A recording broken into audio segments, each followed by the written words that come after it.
Welcome and welcome back, everybody. Tabletop Toki here, and in today's stream, we're going to be going through some bug and insect themed games for our March board game tier list. So I had quite a few of these pulled out, but I want to give a huge shout out to our lovely Discord members for just really coming through and sharing some amazing games with us that we can take a look at on this tier list here today, because as I've said many times before, I am not a board game wizard. I do not know every game that has ever been released.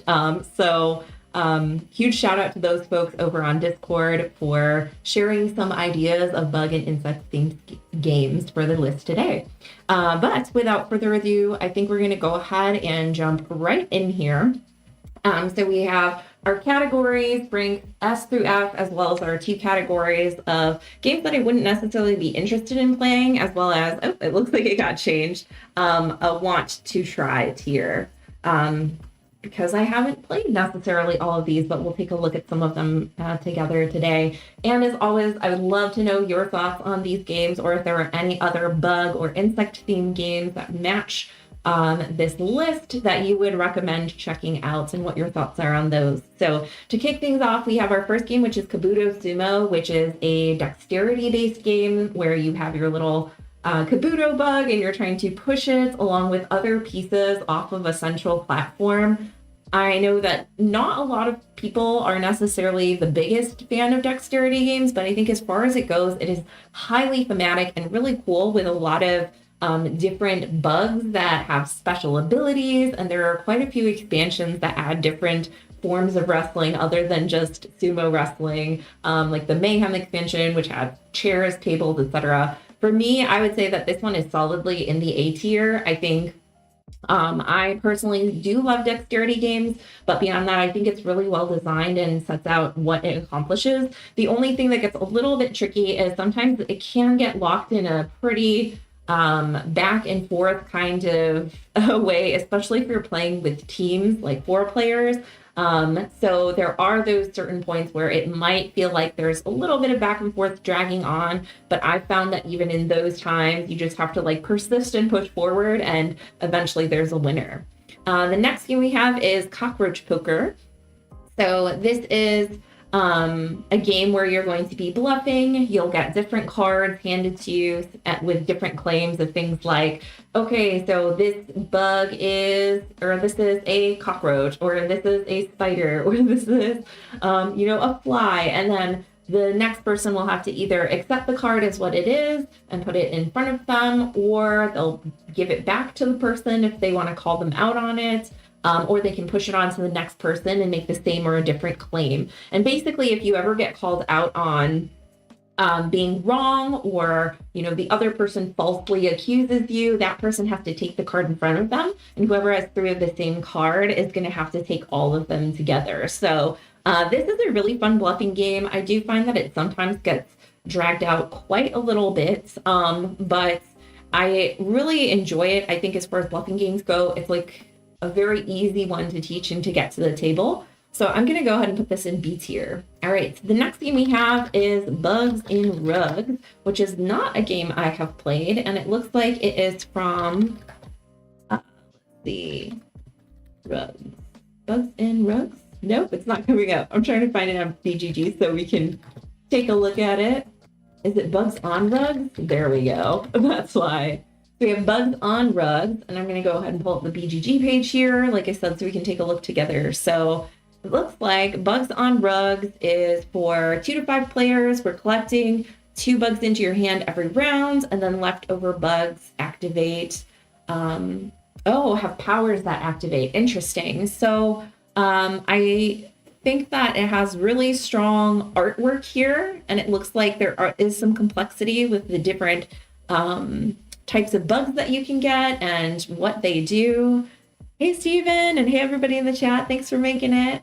So this is from Kids Table Board Games, so I would imagine that it skews on the less weightier side. Oh, and it's from Peter C. Hayward. Awesome. So I would say that I don't know that there's anything here that necessarily appeals to me, but I think it looks like a really solid family game.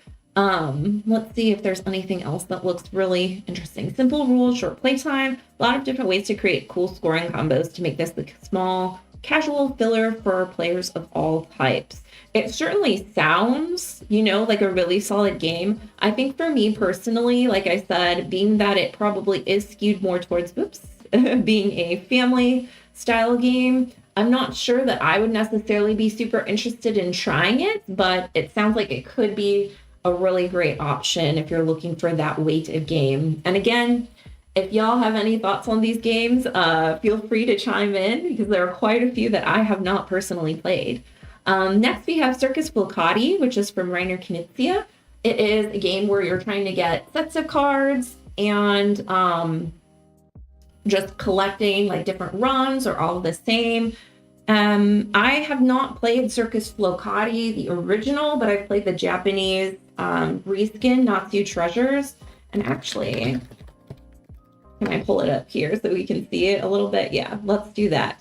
So we have Circus Flocati. You have all of your different cards that you're collecting. There have been several different versions of this game, to my knowledge. Let me see if I can find a picture of Natsu Treasures. Here it is. Yeah, I actually talked about this one in a Japanese game unboxing stream a while ago. I personally really like this theme a little more. It's about going out and having the best summer. I guess Circus Flocati, I didn't realize, is about collecting fleas for your circus, which is kind of cute as well. We have the Play-Doh version here. I would say that as far as games go, it would be a C tier. It's set collection. There's not anything too crazy going on with it. Yeah, I don't know. It's just a fine, pleasant game. There's nothing very inventive. So I would say that's C tier. And to get us caught up, and I guess I didn't show these, Kabuto Sumo we had was our first dexterity game in A tier. This is what I was talking about with your platform, where you're pushing your bug and trying to press the other ones out. And we also had Cockroach Poker, so I'll show that one really quickly. Because of course I forgot to bring them up when we were looking together. And there's also Cockroach Poker Royal, which is that bluffing game that we were talking about, where you're trying to avoid getting sets of cards. So yeah, those are pretty fun ones as well. A and B tier for those. I would say just C for Circus Flocati from my personal place. The next one is Cheating Moth, and this is from the same line of games as Cockroach Poker. This game is a little bit different where you have similar cards and you're trying to, avoid or get different sets, but you're allowed to cheat and it's actually encouraged. So you can put extra cards down or pick up multiple cards from the center pile or drop some on the floor. You're trying to get rid of your cards, I believe, from what I remember about it. It's a really interesting premise as far as hand shedding goes, but I've found that anytime that I've played it, it's been a little bit too easy to tell when people are cheating. I think this would be a really fun game, again, family type game where you might be able to get away with it a little bit or have some willful ignorance. But I think with the groups that we've played it with, it's definitely been more of in the vein of, we all kind of know when somebody's cheating and when they're putting out cards or getting rid of extras and things like that. So I would say for me, Cheating Moth is probably in the C tier. Great idea, very novel, but I would say that overall it doesn't really live up to the hype as far as the implementation goes. Okay, moving right along. The next game is one that I also have not played, and this is called Scribbly Gum. So this is a really cute roll and write game. Again, it's a lighter game intended for families. I believe it's from, Phil Walker Harding. All right, very cool. So it looks like you're taking your little worm and going through collecting different foods or making your little route. Actually, I should probably read it to find out exactly what it is. So feed your baby moth by leading it to food in a scribbly gum tree. Okay, very cool. I did not know that that was a type of tree. I'll say that even though this one is definitely marketed more as a family or children's game, I really love the premise of it. And being that roll and writes are just so easy and relaxing to get to the table, This is one that I would absolutely want to try if I got the opportunity to. So I'm going to put that in the want to try section of our list here. The next one is another dexterity game called Fly, and this is from the Pack of Gum game series. I have played very few of these, and the few that I've played I haven't been entirely enamored with, other than Bog, which is a 2-player game about frogs. However, this one is, let's see, a dexterity game. Yeah, where you have your little cards that are fly swatters. And it's a set collection game. Okay, so it looks like you have flies out on the table. Oh, they make like a picnic rug. Okay, and then you use the fly swatter to try to get different bugs, it looks like.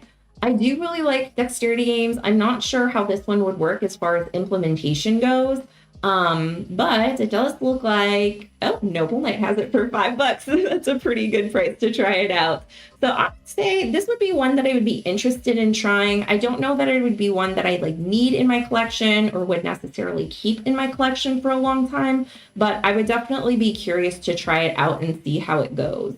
So we'll put that in the want to try as well. All right. Forest Floor is our next game we're going to take a look at here. And this says, direct a vibrant ecosystem of plants, critters, and debris on the forest floor. Okay, so this looks like another roll and write. Oh, I really love the little illustrations that we have here. So it looks like you have 2 separate sheets where you are getting like different clusters, and then you're placing them onto the actual floor of the forest. And let's see. Yeah, so it has connections and set collection. So you have different effects that are going to boost the development of your ecosystems. And there are 16 unique elements. Ooh, okay. And they interact with each other once they're drawn onto your sheet.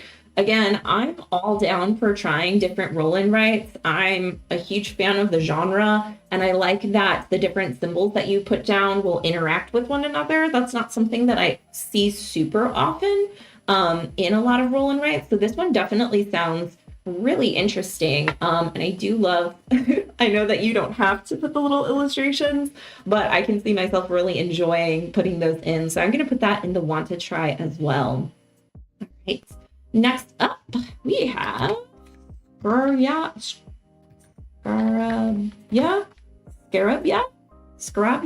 I can't pronounce.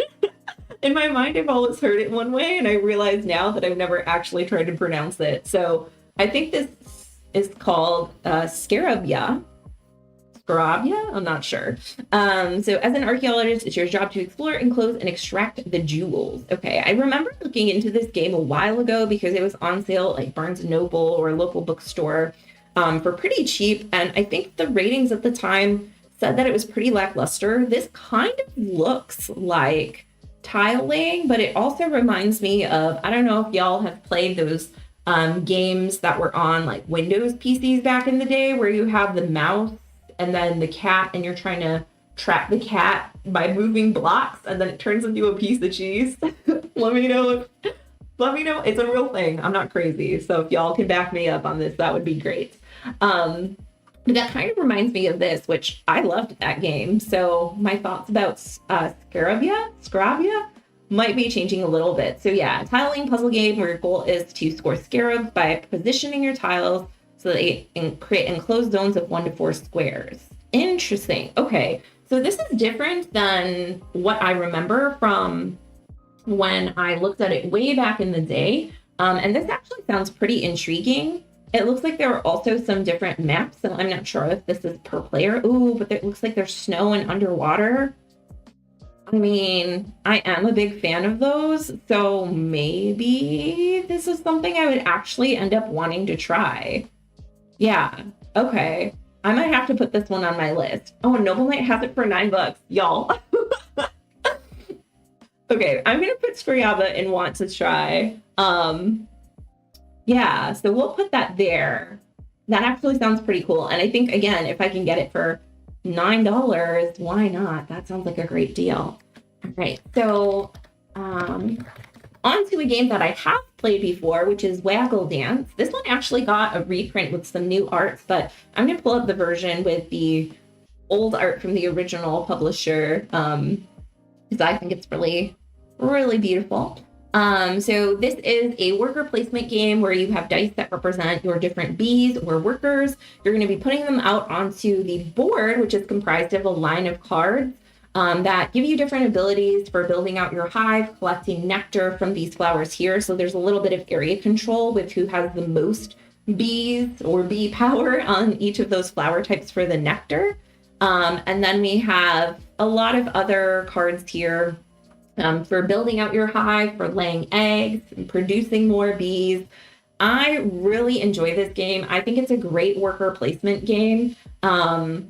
Again, I'm a pretty big fan of the genre, but the ability to put out,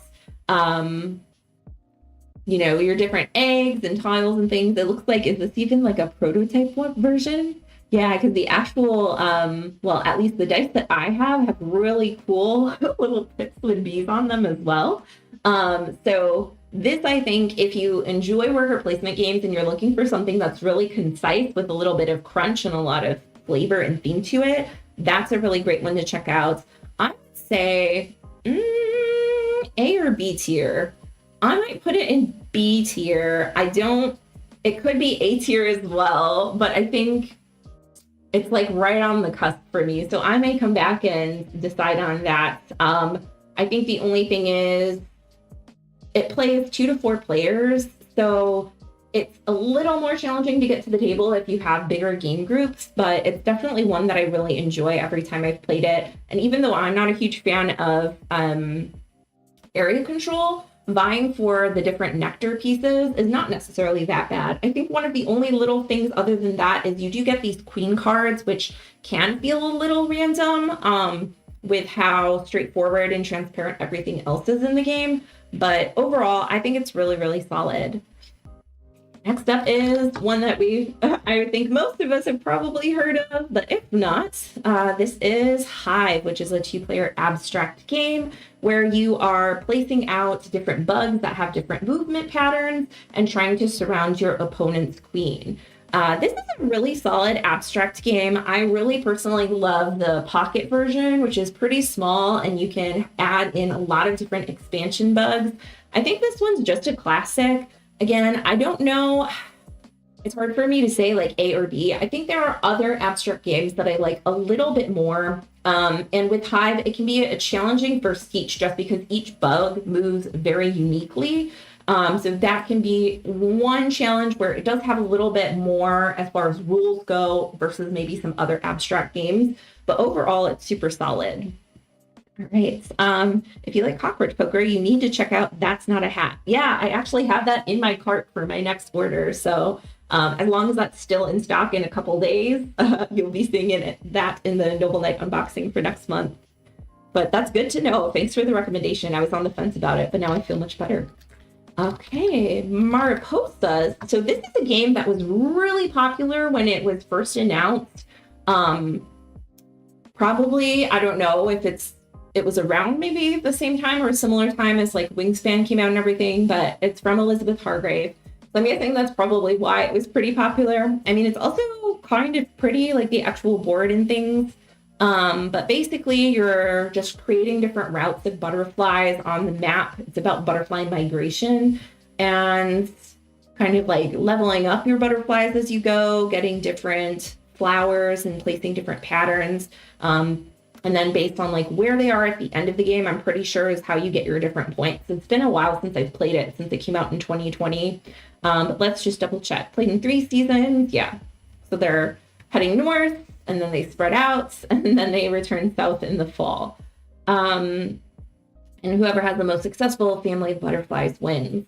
So I'll say that this one was not necessarily my favorite. I didn't necessarily think it was a bad game by any means, but it didn't feel super exciting or like, I'm not sure. I felt like there was something missing when I was playing it. It just kind of felt like, okay, cool butterfly thing, kind of not really paced on with the migrations, but I don't know. I feel like it could have had quite a few different themes. And the reward of like getting your butterflies up, spreading them out, like the scoring didn't feel as rewarding as I wanted it to. I would say this one's probably D tier. And again, I think there was a lot of hype about the game when it first came out. Probably because it was also, you know, towards the beginning of a lot of these like prettier nature themed games kind of becoming more prominent in the hobby. Not that there weren't any before that, but I think this was like at the height of that starting to bloom. And so people were really excited about it. Since then, I really haven't heard anybody talk about it. I personally, after having played it, haven't even thought about it until making this list.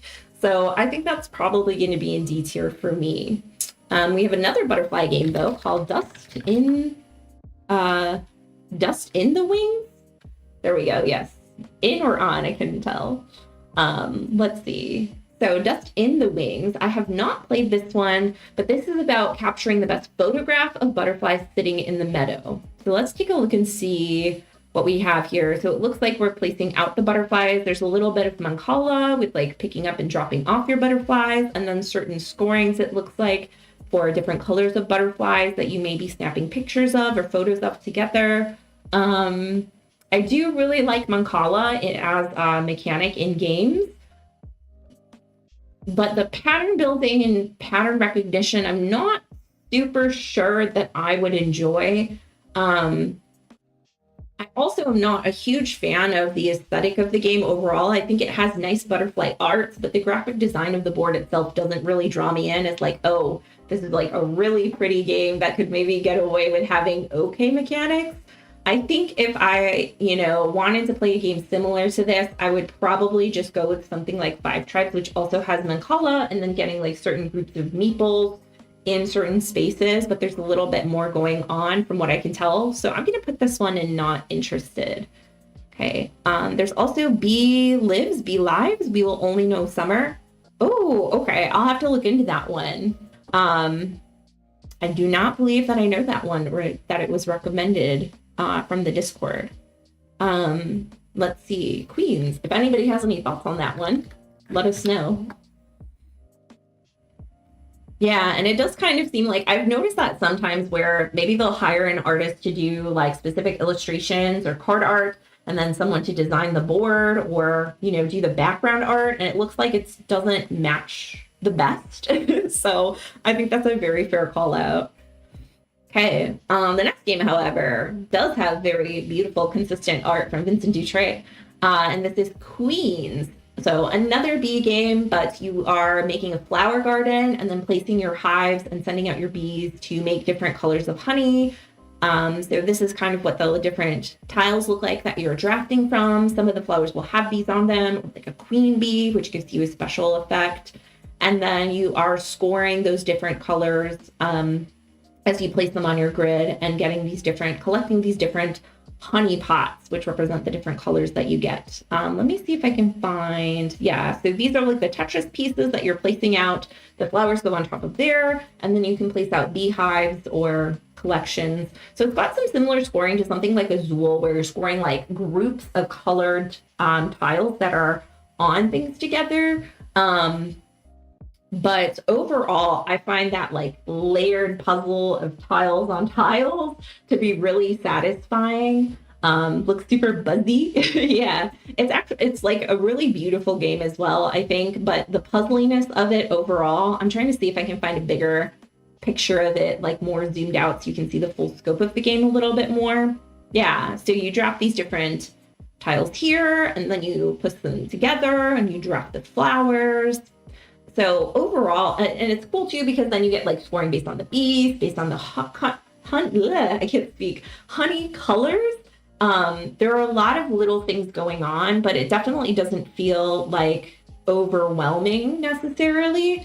I find it to be a really pleasant, fun experience. If you like tile laying games, honestly, like Azul or even Cascadia or like Calico, I don't know why I didn't make that connection before. This is a really cool one to check out. So I'm going to go ahead and put Queens. You know, honestly, the more that I think about it, this might be kind of an A tier. Like, it's very concise and direct in what it's doing, but if you like those tile laying games, it's one of the really good ones.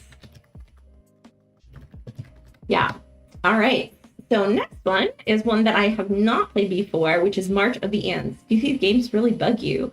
I mean, I don't know. That's what the video is asking, right? Which By the way, sorry if the tarantula in the thumbnail was a little much, but I just thought it was so cute. I really like tarantulas. Have ever since I was a kid, and I petted one and I was like, oh, it's like velvety. They're so pretty. But I know that might trigger some people, so apologies. Let's see. March of the Ants. Grow and mutate. What? Your colony of ants to become king of the anthill. Interesting. So this one definitely has an interesting aesthetic. It looks like there's quite a bit going on with building out your tiles and then getting different actions or things that are on each of the tiles. It's 1 to 5 players, a little weightier, 60 to 90 minutes, area majority, cooperative. Oh, it's cooperative. Okay. So there's a shared meadow board, and then you're going to place ants out and explore it, revealing and strategically place in 24 unique tiles. Okay. Nest of centipedes. Oh, I don't like the sound of that. And then you populate, and then at the end you get colony points while your ants explore and control the meadow. Huh. So it sounds very exploratory. I will say that, oh, and there are special cards as well. Oh, these are like the evolutions that your ants can undergo. Interesting. Being that I'm not a super big fan of cooperative games or tiling, is like, I do like tiling used with other things, but I think in this instance with like making a grid and exploring with tiles, that's not usually my favorite implementation of that mechanic.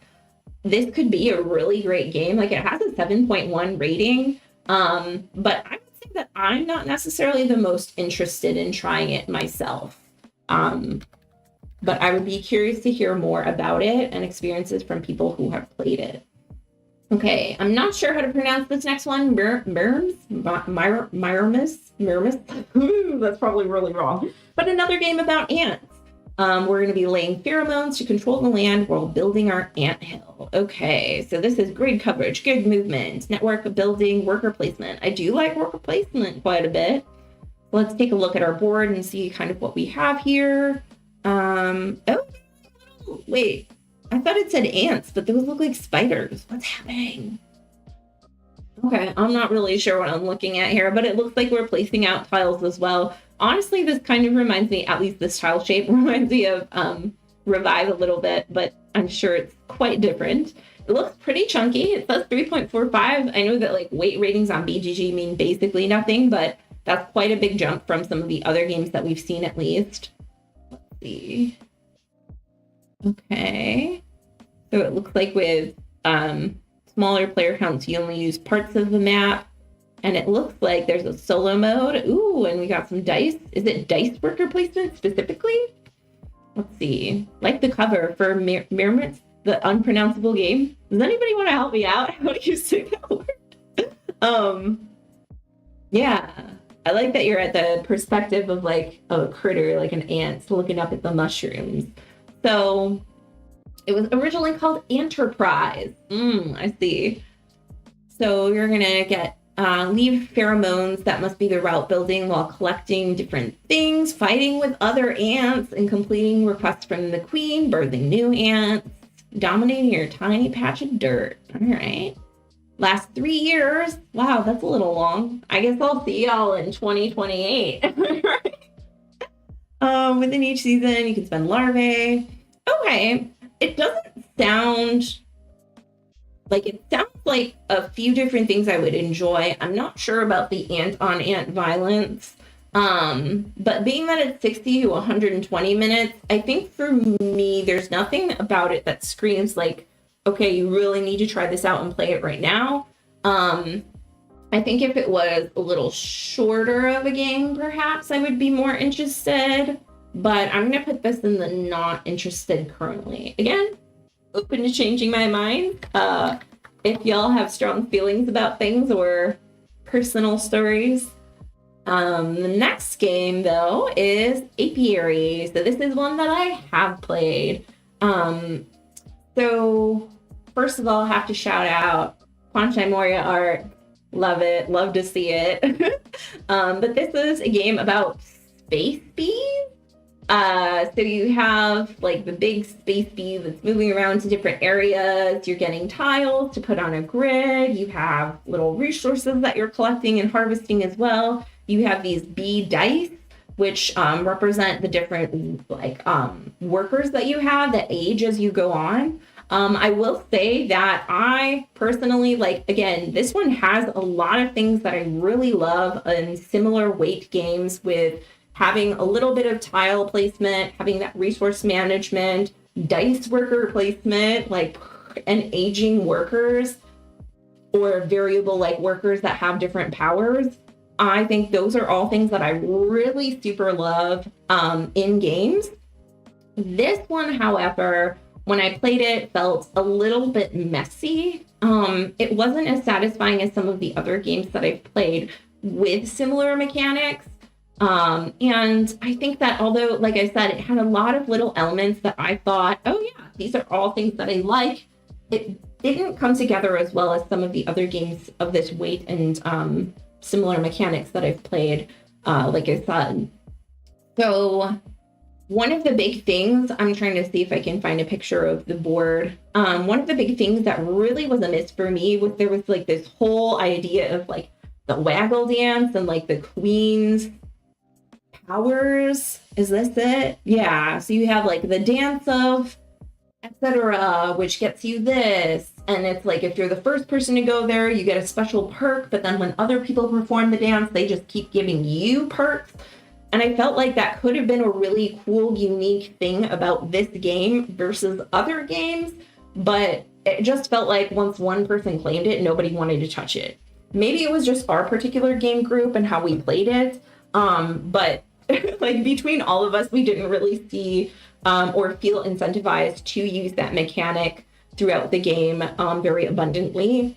And it felt like that was one of the things that could have made it kind of cool. Also, the idea of it being bees in space, is that cooler than just regular bees on Earth or just something else in space? Yes, kind of. But I was a little confused about how that fit with the bee. And I'm not a big space person. I do like bees, but yeah, I don't know. I would say that this one, it was maybe a C, maybe a D. I would say that on its own, maybe a C, but given that there are a lot of games that have worker placement or dice worker placement, that I'm directly comparing this to in my mind. A lot of games from Christian A. Utsby and Elif Svensson feel similar, or they feel like they're in that similar kind of vein. Those games are just so good, and this one was just meh. So I think that's why it slightly skews toward D tier for me. Speaking of bees, the next game is Bees with a Z. I have not played this one, but this one we're going to flutter around, collecting desired pollen and storing it in artful ways. Let's see. I'm realizing that half of these games are bee themed, of the insect games. It feels like, at least. So we've got some very vibrant tiles and our little bees with the different numbers on them. So I'm thinking that's related to the waggle dance, which is how they find the different pollens and communicate with each other, and maybe their ability to travel in different directions.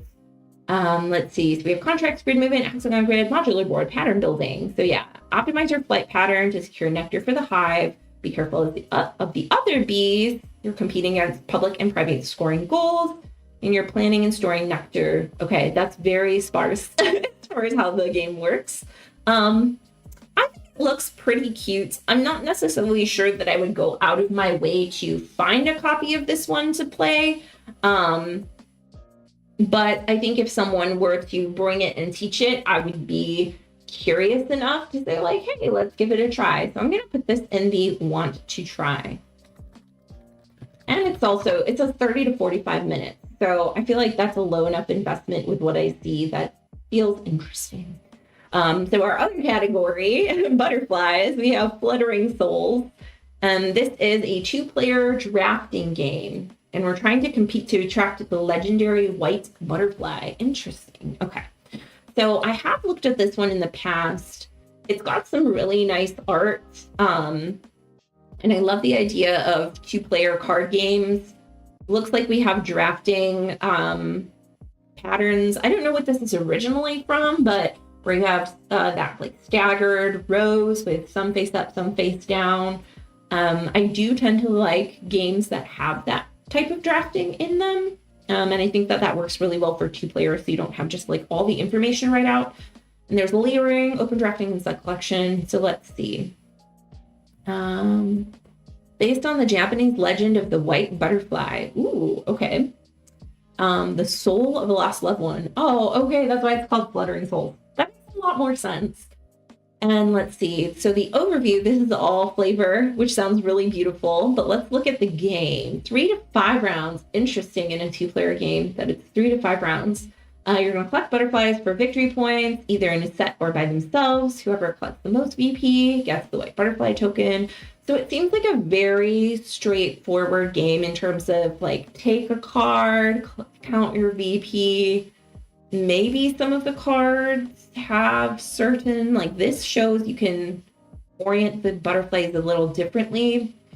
I'm not sure. To be honest, it seems very similar to another game that uses the same kind of drafting, Truffle Shuffle, that plays 2 to 4 players. And although I really appreciate the flavor and the poetry behind the game, and that romanticized kind of notion and theme, I don't think that the game seems like there's enough going on for me to warrant wanting to seek it out or try it out. So we're going to put that in the not interested. Again, it's like a 10-minute 2-player game. If someone brought it, I would play it, but I don't know that I really feel like I need to try it out for myself. And speaking of card games about butterflies and set collection, we have The Butterfly Garden from Steve Finn.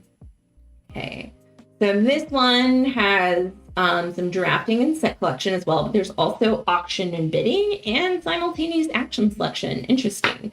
So you're going to play a card from your hands to determine turn order, and then you deliver butterflies from the jars to the zoo in order to gain VP.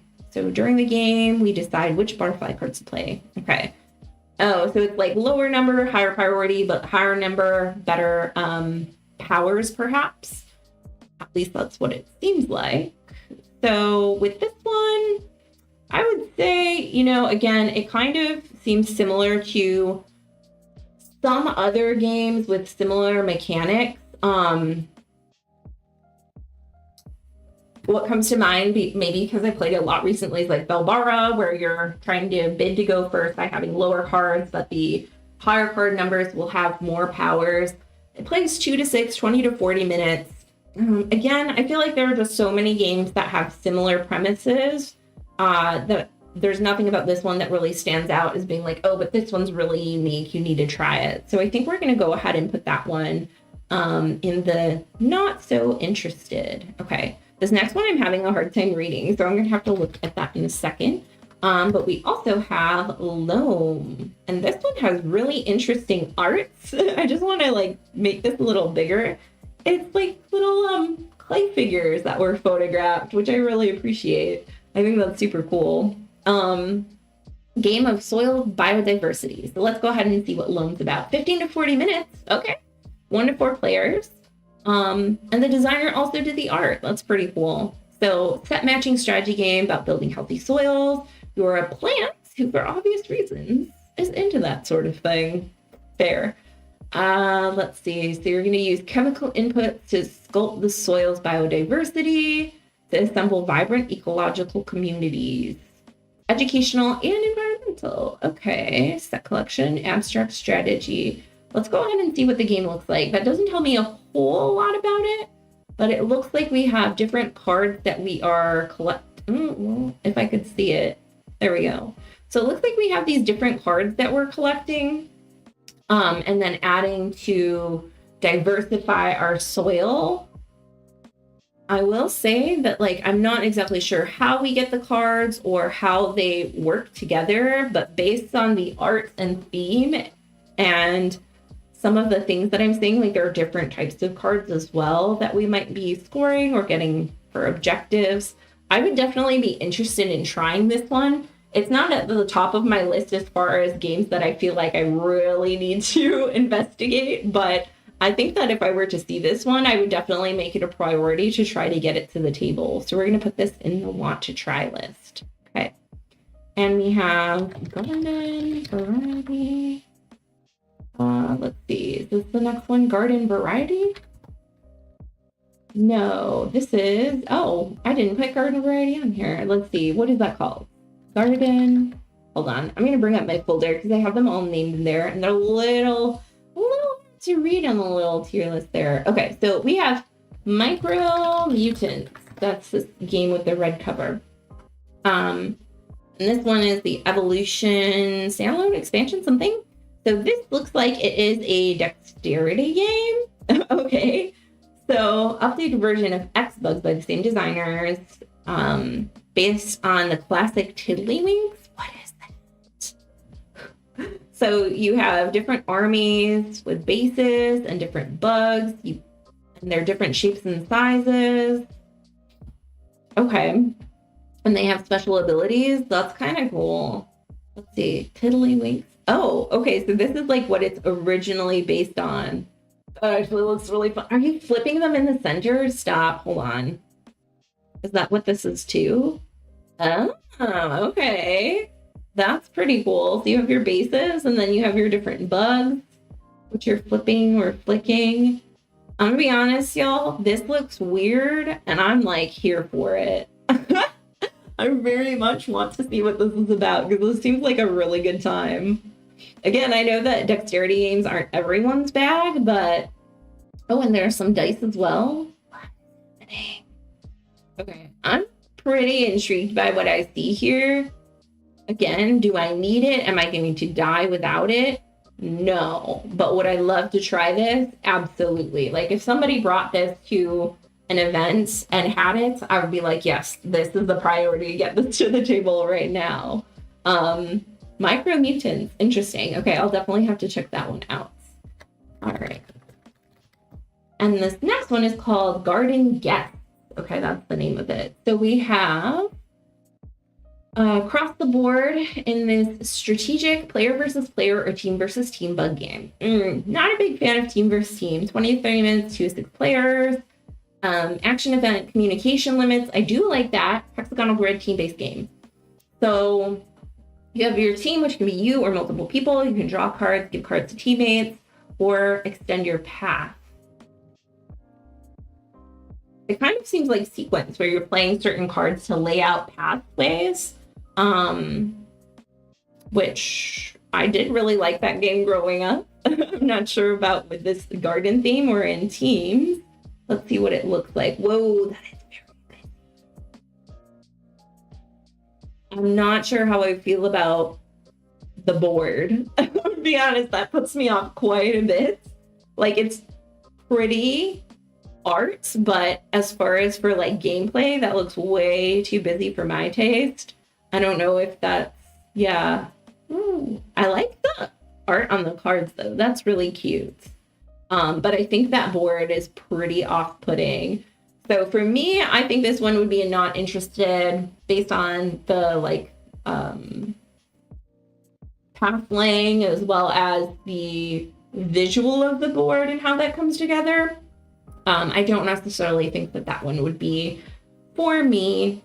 And then we have, Glass Garden. So this is a button shy game. I actually have a full playthrough of this on the channel if you want to check it out after this. So this is a game where you're building a terrarium and you have this little bug that's going to be going through and nibbling on your plants as they're trying to grow. Again, shout out January art. What up?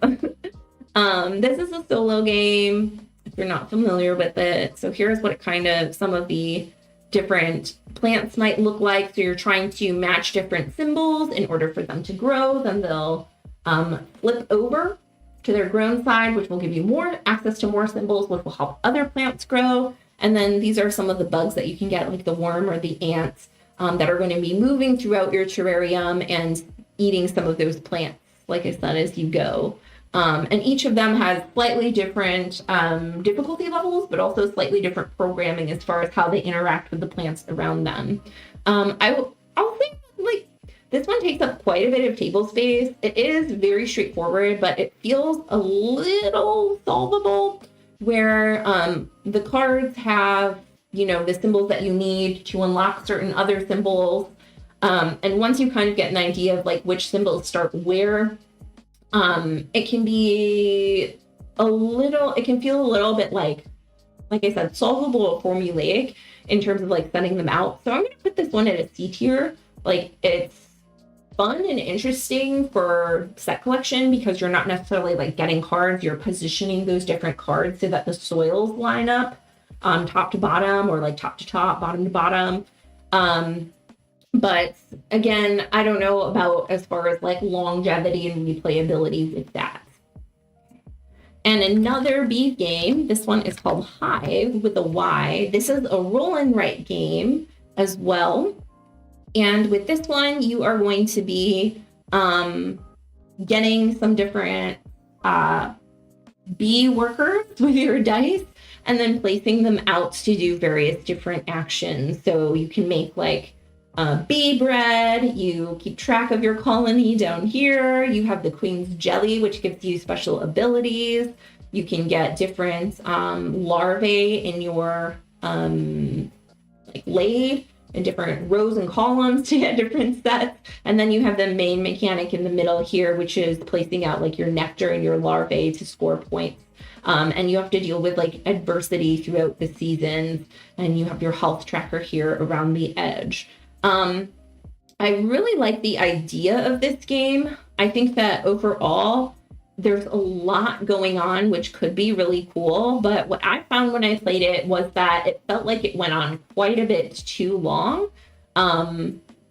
Again, very satisfying with some of the mechanics. And I think it looks really nice, but it can be a little bit fiddly to keep track of all the different colors based on the different types of nectar. And like I said, I think it goes on just a little too long. Like the beginning rounds felt too easy. And then by the end, it's like really grueling. So I feel like there could have been a little bit more balance with maybe making the earlier stages, maybe starting with more resources and skipping some of those first couple rounds where it feels like there's no danger, nothing bad could happen. You're just kind of setting up your hive.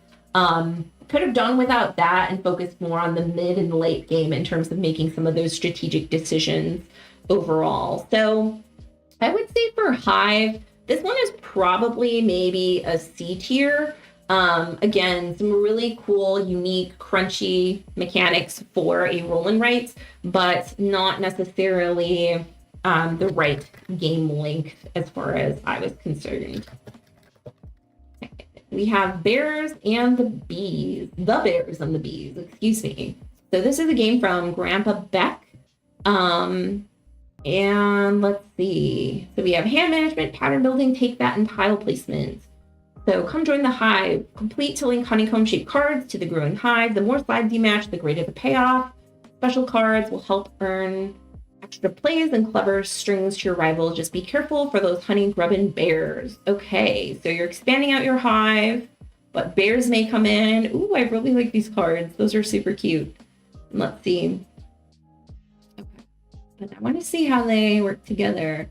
All right, so it seems like a lot of tiles that you're laying out, the different bees on there. I really like the look of it. 2 to 5 players, 30 minutes. I would say I would feel more comfortable with this one if it was like a 20-minute game. I'm not a big fan of Take That either, so I'm guessing that's with like placing the bears out onto the grid. And again, I do like tile placement and laying, but I don't necessarily think that this is the type of tile laying that I like personally. So I'm going to put this one in the not interested. Again, if somebody brought it and was really excited, I would probably try it, but there's nothing screaming to me about like, oh my gosh, this is like better than other tile laying games or card games that you've played. Honeybuzz, speaking of bees, for the upteenth time, is a worker placement game. And guess what? You're building out a hive and collecting honey and nectar and laying eggs and making more bee larvae. Hurrah! So this one I will say though, I do really enjoy. I think the components are very well made, but also there's just enough going on with the different things, like the little market for the different types of honey sacs. What are they called? I can't remember. That you're collecting, you can sell them or you can turn them in for contracts down here. I also like that when you place out your workers up here on the top, it's limited. So you can only get certain types of tiles each round, or only a couple of people can get certain types of tiles each round that they then put into their hive. You also have like these like little production foraging area things that you can then plug into your grid, which I'm going to see if I can find a picture of that so we can investigate a little further. Yeah. So those will pop into the centers of your grids. And like once you complete a ring, you'll get to trigger the different abilities of those spots. So like you're putting your workers out to get tiles, but it's not until those tiles are in your actual personal grid that you get to use their different abilities and like trigger those and use them to produce honey, which I think is really cool.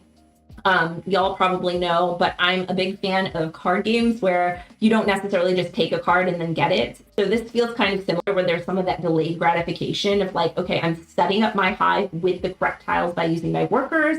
And then once I've done that, I can then connect together the pieces that I want and get like trigger a lot of cool combos and things like that. So I do really enjoy this worker placement game. And again, the production is just kind of off the charts. I'm going to put this one at a solid, I would say a B tier for Honeybuds. Again, I'm not sure that it's quite A tier. Like it's right around there, but I think it's definitely a solid B for sure. Bites. B Bites. That's a insert a witty transition there. Bites is the next game. So this one is about collecting different foods as an ant. So you're going out, and let me see if I can find, okay, this is like each individual food that you can get. But basically you lay out your row. Okay, here we go. That took way too long. You lay out all the different foods, and then you're moving your ants through the grid, collecting different foods. And at the end of the game, it might be a little bit of supply and demand or something where like the number of foods left determines how much they're worth. Maybe, if I'm remembering correctly. Let's see, there are different variable rules. Pick up chocolate, which can be special action, and wine, which is a way to score bonus points. Interesting. You don't know how much the food is going to be worth until the matching ant makes it to the anthill. Oh, okay. So it's based on the colors of the ants that move. Right. This one was pretty interesting. It's from Board Game Tables or now All Play. The production is really great. I did have this one in my collection and ended up selling it. I think for like a, kid family weight game, it was fine, but it wasn't really anything crazy interesting. I think there was definitely more in the production of the components than the mechanics themselves. So I would maybe put this one in, I'm gonna say maybe D tier. I really wanted to like it, and I thought, it's like simple enough, quick set collection, but I think it didn't quite hit the mark for me there. The tokens are very nice, yeah, and it's not a bad family game, but I think like beyond that, it didn't have many legs. Let's see. And then we have Insecta, the ladies of entomology. Asymmetrical hornet versus bee game. That would be cool. Yeah, I agree. Somebody make that, please. So this next game I have not played. I remember when it came out and was announced, I was like, what? So this is about the work of female entomologists. It's a card game, it's educational, environmental, and it's a puzzle game. So this is a tribute to entomology and these women. You're going to compete with other players to collect the most beautiful, interesting collection of insects in the world. So you have target cards to get the most points. And, okay, based on the order of the insects and where they were found from around the world, you're going to get different points as well. Let's see. I really like the illustrations of the insects themselves. I'm not sure about like laying them out in these grids like that. And I'm also very confused. Like, I would be less confused if it was just called Insecta or if you had like a specific player power tied to like the entomologist that you were, but I'm not necessarily seeing that. I might be missing something. I'm not seeing that anywhere. So I feel like the idea of this is a tribute to the women entomologists, like, what? Am I missing something? This seems like it's just about bugs and has nothing to do with women other than women on the cover. It said something about different like people who are purchasing or looking for the bugs. Maybe that's where they come into play. I'm not sure, but it doesn't seem like a central part of the game. I don't know. I'm just confused by the name and the theme because everything that I'm seeing is just like bug related. I would say 45 to 60 minutes, 2 to 4 players. It doesn't look like it's hugely available either. I mean, I feel like I would want to try this game, but more so for the fact that I want to see why it's called Women or Ladies of Entomology versus for like the actual curiosity about the game and mechanics. So maybe we put this one in not interested. I'm not sure. I'm wondering where that came from and if it's at all warranted or if it was just like tagged on there. Again, if you're watching, let me know in the comments if you've played it and if that checks out or am I missing something? I'm not sure. But yeah, I do really like the art. It does remind me of like old, Dragonology and Fairyology. Yeah, those books. All right. We have one more to go. Thanks for hanging in there. And this one is Problem Picnic, Attack of the Ants from Scott Holmes. And interestingly enough, this is also from Kids Table Board Games. It seems like there are a lot of kids games about bugs that we've had on the list. But unlike some of the other games that we've talked about here today, I love this game, y'all. This is one of the coolest games ever. So you are going to be doing some tiling and collecting different plates of food and colors of plates, laying them out into your grid and scoring these different objectives throughout the game. But the best part is the way that you get the food, which is you put them out on a grid and then you have your different dice, which are different types of ants that you roll out, and based on how many ants are showing on different plates of food, that determines the like area control aspect of it. But certain ants, like the big are those D12s? Oh gosh. Yeah, the big D12s are soldier ants, so they're really good at pushing other ants around, and the little D6s are scouts so that you can re-roll them if they don't run into anything. And again, I know that not everybody's a fan of dexterity games, but this one has a lot of really cool catch-up mechanics with different events that whoever is currently in last place can implement each round. And then there's also a puddle. So the ants that are successful in collecting food that round will go to a puddle, meaning that if you got a lot of food, you're going to have less dice for the next round. And it balances out really well to where I think even if you're not the best at rolling your dice, if you can get the right cards at the right times and place them in the best configuration, you can still kind of stay in the game. And these dice are just so cute. Like, look at that. I really love the vibrant colors. I don't know. This game, I tried it on a whim at a convention a while ago since it was on the demo table, and it's just like I have been teaching it and playing it and loving it and singing its praises ever since. It's definitely one of the more unique games that I've played, and again, it really fits the theme, I think, in terms of having your ants go out on the picnic table and then bringing that food back in and placing it into your little colony. So this one for me, I'm gonna be honest, it's an S tier. I really, really love it. I think it's good fun. And again, like I said, even if you're not the best at dexterity, I think it does a really good job of letting everybody feel like they're still in the game throughout and letting them control some of those events. So overall, I think it's a really great one. So that is our March tier list of bug and insect themed games. Again, if you have any other games that would fit this list that you want me or the community to check out, feel free to let me know if you're watching in the future down in the comments below.